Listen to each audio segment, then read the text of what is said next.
You are sitting in the driver's seat of an old pickup truck. The smell of dusty fabric and dead leaves, and the chill of late autumn. It is nighttime, dimly lit by a half moon, the sky flooded with stars. You are parked at the end of a dirt road, which became narrower and narrower as you drove to this seldom visited spot. You turn the key and the engine stops,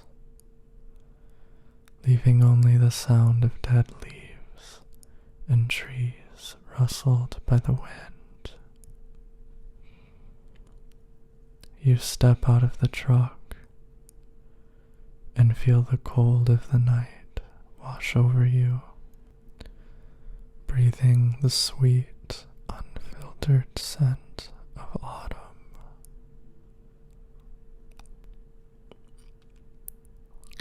You walk to the bed of the truck, and as you reach in, you watch the dome light in the interior slowly fade to nothing, and you are left in the dark. You grasp the cold metal of a flashlight, click it on, and shine it upon a gray tackle box. You open the tackle box and, disregarding the top compartment, full of lures and bobs and hooks, you remove it, revealing a small black nylon sack. You gently take the sack, quickly but tenderly stuffing it in your coat pocket, trying not to think about what's inside. In front of the truck, at the tree line, is the opening of a small dirt path, so small you probably wouldn't notice it if you weren't looking. You turn the flashlight on and point it down the dirt path, careful not to aim it out into the trees.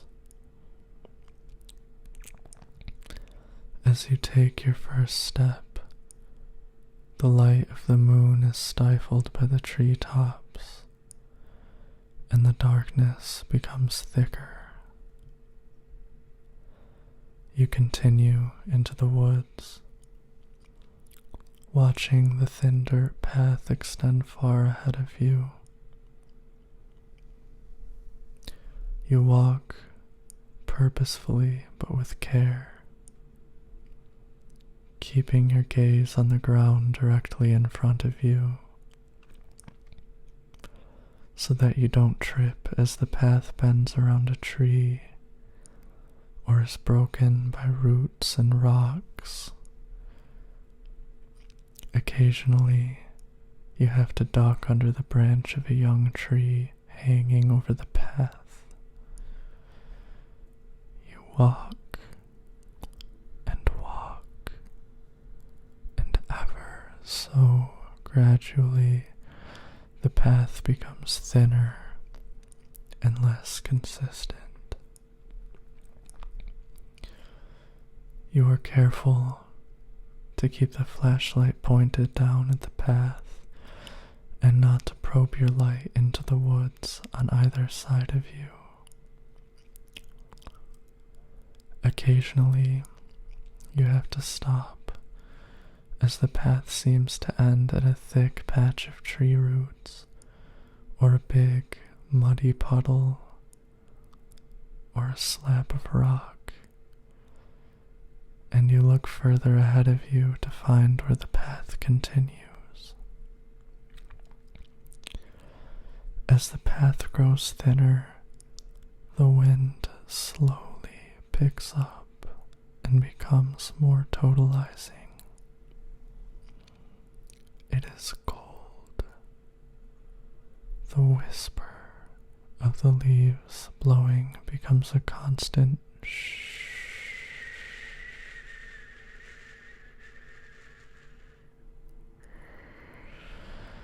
The tree branches are no longer softly rustling, but seem to lash about and whip at the air. The sound of the wind becomes more exact, almost like vowels slowly uttered from a giant mouth.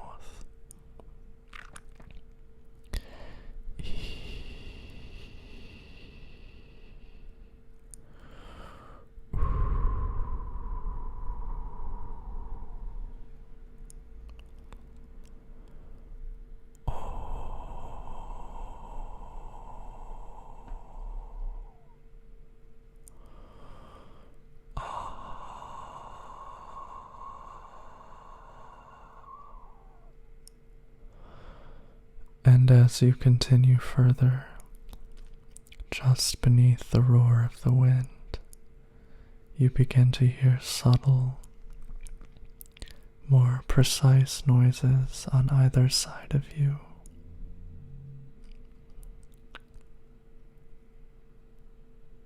The occasional sound of leaves crunching and twigs snapping as if underfoot. As you hear this, you remind yourself more severely than before to keep your flashlight trained on the path and keep your eyes locked on the ground ahead of you. It is dark, and it is hard to see anything outside the ray of light illuminating the path, but occasionally the shadows seem to shift in your peripheral vision, perhaps just a trick of the darkness, perhaps an animal. And then you start to see them, little pricks of light, like fireflies, but they aren't fireflies. Side by side, spots of soft white light appear in the darkness of the path, then disappear a brief moment later.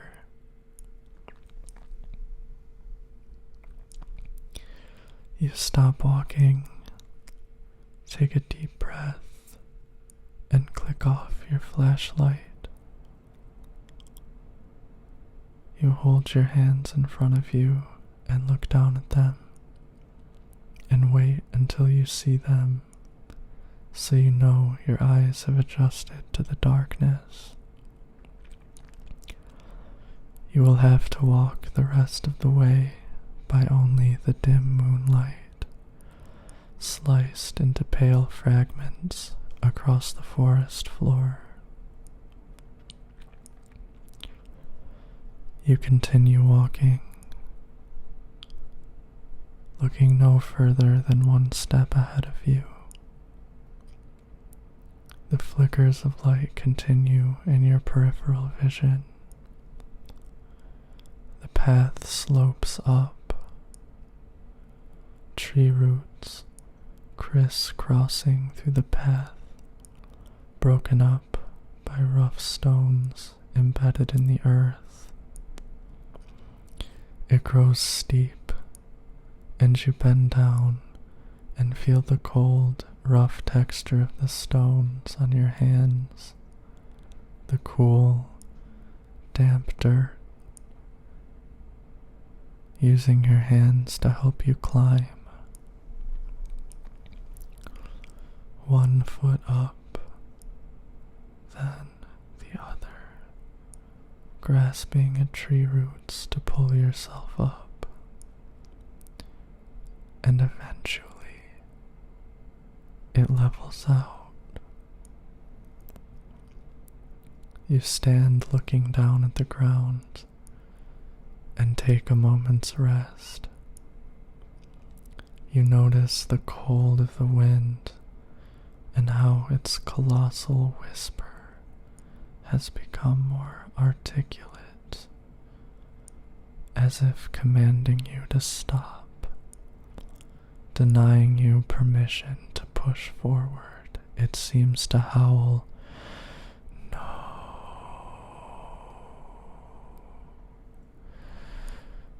no."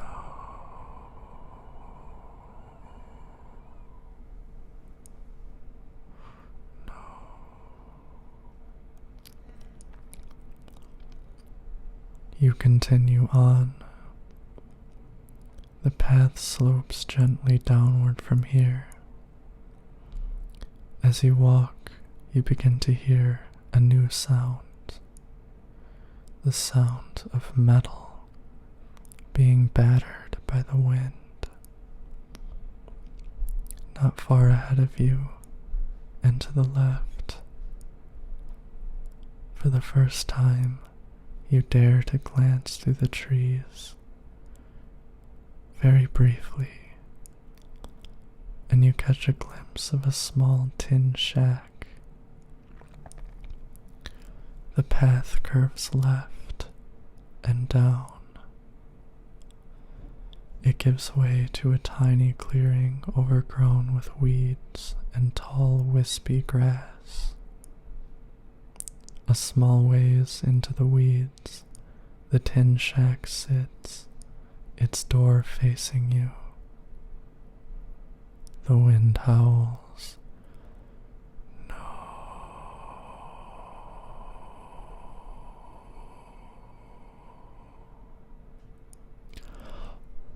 You step up 2 weathered wooden steps and knock 3 times.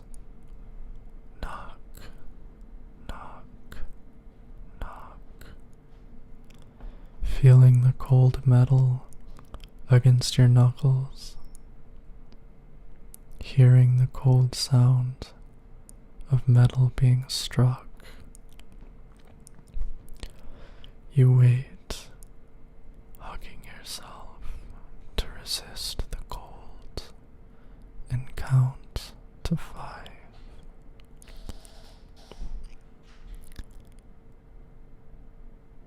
1, 2, 3, 4, 5. This is necessary. You don't know why, but you don't question it. You pull down the wood latch holding the door shut and pull the door open. Stale air greets you. You step onto a cement floor. You pull the door shut behind you and latch it, enjoying how the wind is suddenly muffled. You click on your flashlight. You run the beam across the room. Tin walls. 2 small windows, one on either side, letting in only a trickle of light. A cement floor blotched with dark stains. In the far corner of the room sits an old utility sink, the type of big, deep sink you might keep in your basement or beside your laundry machines. You approach the sink and stand over it. It is full nearly to the top with murky, gray water. You shine your flashlight into it. You can't see the bottom. All you can see is your own reflection and the glare of the flashlight. You stare into your eyes, and as you stare, you slowly reach into your pocket and pull out the nylon sack. Careful not to break concentration on your reflection or make too much noise. You hold the sack in your left hand and wait. The wind beats against the side of the tin shack as if in desperation. The hairs on the back of your neck stand up. You break out in goosebumps. And then it appears, another face in the reflection beside yours. The face of the person you love most, gazing into your eyes through the water, silent, unmoving, but purposeful, with feeling and familiarity. Small points of light glow within their pupils.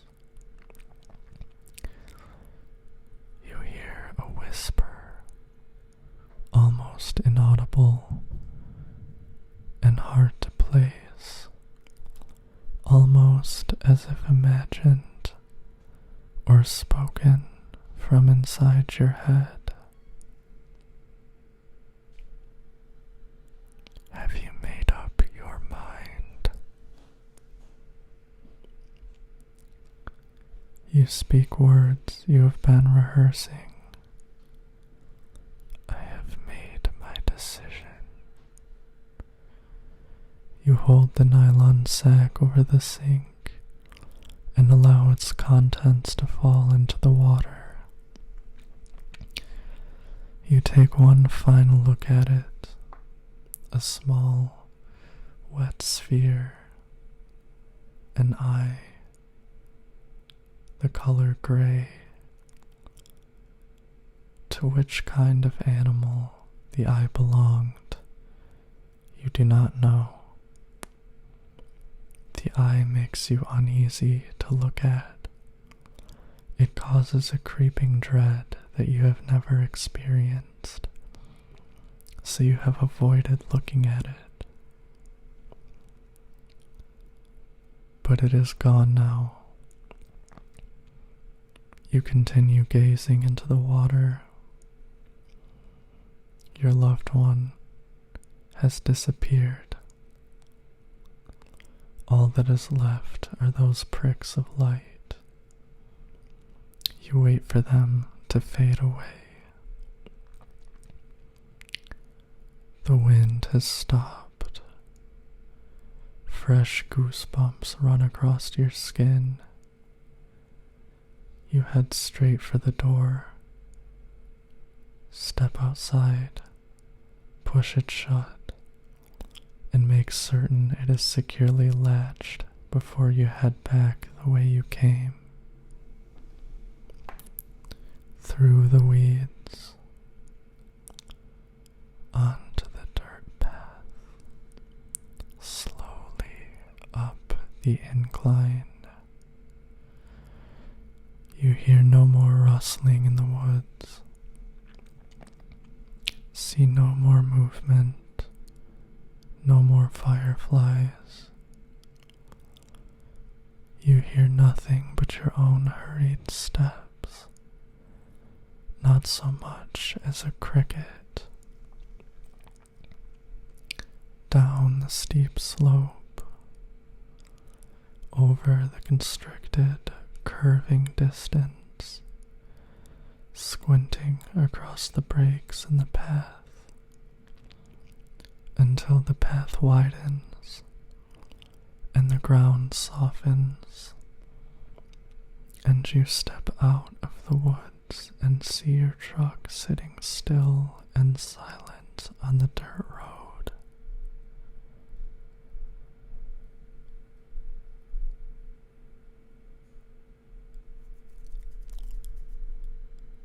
I will invite you now to open your eyes if you wish.